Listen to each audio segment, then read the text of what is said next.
एकेकाळी ते म्हणजे मी त्यांना दैवत म्हणून मानत होतो आणि एक वडीलधारी असल्यामुळे त्यांच्या स्टेटमेंटच्या बद्दल मी काय बोलावं याबद्दल मी अजून एवढा मोठा नाही. सुनंदा पवार म्हणतात की धनशक्तीचा वापर बारामतीत होणार आहे. मला त्याबद्दल काही बोलायचं नाही. आणि एक मिनिट, कुणी इतरांनी काही प्रश्न विचारला त्याचं उत्तर द्यायला मी बांधील नाही. तू हे पहिल्यांदा लक्षात घे. तुम्ही आमच्या म्हणजे योग्यतेच्या माणसांनी काही प्रश्न विचारलेला असेल तर त्यांना उत्तर. तू उद्या कुणाच्या माझी गोवांची कापसे असं म्हणला, तुमचं काय मत आहे? मला काय घेणं देणं. त्यांनी काय म्हणतो त्यांचा अधिकार आहे ना. आज मी एक वेगळा रस्ता स्वीकारलेला आहे.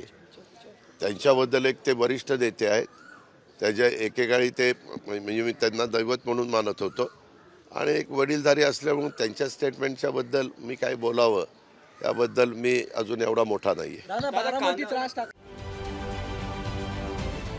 महाराष्ट्रातील सर्व बातम्यांचे विश्वासार्ह व्यासपीठ, सकाळच्या सर्व सोशल मीडिया प्लॅटफॉर्मला लाईक, फॉलो आणि सबस्क्राईब करा.